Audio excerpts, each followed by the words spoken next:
Bismillahirrahmanirrahim. Assalamualaikum warahmatullahi wabarakatuh. Halo anak-anak solih solihah, berjumpa lagi dengan Pak Deris pada pembelajaran tematik 1 hari ini. Insya Allah hari ini kita akan melanjutkan pada pembelajaran tematik di subtema yang keempat. Nah, adapun tujuan pembelajaran hari ini adalah yang pertama, setelah membaca teks, siswa dapat menuliskan jenis-jenis bunga serta cara berkembang biak dengan tepat tentunya. Yang kedua, setelah mengamati, siswa dapat mengidentifikasi macam-macam teknik potong dalam suatu karya keterampilan, baik merobek ataupun menggunting dengan benar. Yang ketiga, setelah mengamati, siswa dapat mengidentifikasi ide pokok dari informasi yang disajikan tentang pertumbuhan dan perkembangan tumbuhan umbi dengan tepat. Dan yang terakhir, setelah mengamati contoh, siswa dapat memecahkan masalah sehari-hari yang melibatkan pembagian dengan benar. Nah, selanjutnya mari kita baca teks berikut berjudul Bunga. Tumbuhan memiliki bagian-bagian tubuh. Bagian-bagian tubuh tersebut adalah akar, batang, daun, bunga, dan buah. Dari semua bagian tumbuhan, bunga adalah bagian yang paling cantik. Mahkotanya yang berwarna-warni seperti kuning, merah, dan putih menjadikan bunga tampak menarik. Bunga juga menarik hati banyak orang. Bahkan keindahan suatu bunga membuatnya dijadikan sebagai karakter suatu bangsa. Oleh karena itu, beberapa jenis bunga di Indonesia dinobatkan sebagai bunga atau puspa nasional. Sebagai contoh, misalkan ada namanya bunga Rafflesia arnoldi, ya, sering disebut dengan puspa langka. Ya. Kenapa puspa langka? Karena bunga ini termasuk jenis yang langka dan hanya tumbuh di hutan-hutan di daerah Sumatera, khususnya di daerah Bengkulu. Selanjutnya ada namanya bunga anggrek bulan, ya. Mahkotanya berwarna ungu terang. Sering disebut dengan puspa pesona. Kenapa? Karena begitu mempesona keindahannya sehingga setiap orang yang melihatnya pasti terpesona dan ingin terus melihatnya.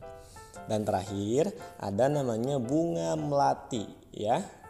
Sering disebut dengan puspa bangsa. Kenapa?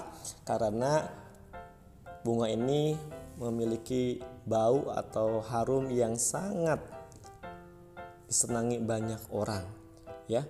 Warna mahkota yang putih melambangkan kejernihan dan keluhuran budi pekerti orang-orang yang hidup di Indonesia atau Nusantara. Makanya disebut dengan puspa bangsa, ya. Oke. Selanjutnya, penyerbukan bunga. Penyerbukan bunga merupakan salah satu awal dari perkembangbiakan tumbuhan, ya. Bunga yang cantik mengundang banyak serangga yang datang.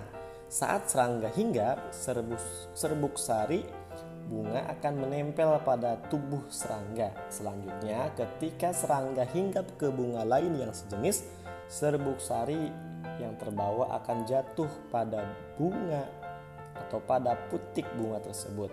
Pertemuan antara putik dan serbuk sari tersebut itu akan terjadi yang namanya penyerbukan. Penyerbukan itu merupakan awal dari terjadinya perkembangbiakan pada tumbuhan, ya. Oke. Nah, masih ingatkah kamu dengan cara membuat karya mozaik ikan? Kali ini kamu akan berkreasi membuat mozaik bunga. Ikuti langkah-langkahnya. Jadi alat dan bahannya adalah kertas warna, kertas karton, pensil, lem, gunting, dan penghapus. Adapun caranya itu bisa menggunakan teknik menggunting atau teknik merobek, ya. Setelah digunting dan dirobek, potongan-potongan tersebut ditempelkan pada media karton yang sebelumnya sudah diberi pola terlebih dahulu. Ya, dengan paduan warna dan sobekan atau guntingan tersebut, maka terbentuklah mozaik bunga yang unik dan indah. Oke. Selanjutnya, ya, mari berhitung. Oke. Bunga banyak dijual di toko-toko bunga atau floris. Hari ini, seorang penjual bunga mendapatkan pesanan 72 tangkai bunga mawar. Bunga tersebut akan dibuat buket, ya. Setiap buket hanya berisi 2 tangkai mawar saja. Pertanyaannya adalah berapa banyak buket yang dibuat? Ayo kita mengulang kembali cara pembagian bersusun yang telah kamu pelajari sebelumnya. Oke, coba kita lihat. Misalkan kita akan menghitung 72. Ya, ini bukan 78 ya, 72 dibagi 2. Untuk mudahnya lihat ilustrasi di bawahnya. Jadi sebelumnya kita harus tahu terlebih dahulu perkalian 2. Kenapa? Karena sesungguhnya pembagian adalah kebalikan atau lawan dari perkalian, ya. Oke, kita lihat. Pertama-tama kita harus membuat paragapit seperti tampak di sebelah kiri, ya. Selanjutnya ingat tentang perkalian 2 mulai dari 0 hingga 9, ya. Maka kita akan lihat angka 7 ini dulu, ya.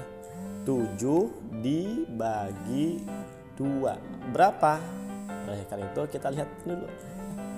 Kita lihat perkalian 2 sampai 9. Cari perkalian yang hasilnya mendekati angka 7, tapi tidak boleh lebih dari 7. Nah, dari sekian perkalian ini kita temui ada perkalian 2 dikali 3. 2 kali 3 sama dengan 6. Maka 7 dibagi 2 bisa kita tulis angka 3. Kenapa? Karena 3 dikali 2 sama dengan 6, mendekati angka 7. Ya. Kemudian setelah itu baru kita kalikan angka 3 ini ke angka 2. 3 dikali 2 sama dengan 6. Ya. Gampang ya. Lanjut. Nah, setelah itu kurangi angka 7 dan angka 6, ya. 7 dikurang 6 berapa, Nak? Jawabannya 1. Ya. Kemudian setelah itu angka 2 ini turun ke bawah. 1 dan 2 bergabung menjadi angka 12. 12 dibagi 2 berapa? Nah, lagi kita harus lihat tabel perkalian. Cari perkalian yang hasilnya 12 atau kurang dari 12, tapi jangan melebihi angka 12. 2 dikali 6 sama dengan 12. Pas ada ya. Berarti 12 dibagi 2 sama dengan 6. Ya, seperti ini. Baru setelah itu kemudian 6 dikali 2 yaitu 12. Nah, setelah itu kemudian kurangi angka 12 dengan angka 12. 12 dikurang 12 sama dengan 0. Maka dengan demikian 72 dibagi 2 sama dengan 36. Oke, lanjut. Perkembangbiakan tumbuhan dengan umbi, ya. Umbi merupakan bagian tumbuhan untuk menyimpan cadangan makanan. Bila tumbuhan lain menyimpan cadangan makanan pada buah, tumbuhan umbi menyimpan cadangan makanan di dalam tanah. Bila diamati dengan sekilas saja, kita tidak akan tahu bahwa di dalam tanah terdapat bagian tumbuhan tempat menyimpan cadangan makanan, ya. Bentuk umbi biasanya menggembung. Terdapat 3 jenis umbi yang sering kita lihat. Yang pertama umbi lapis, contohnya bawang merah.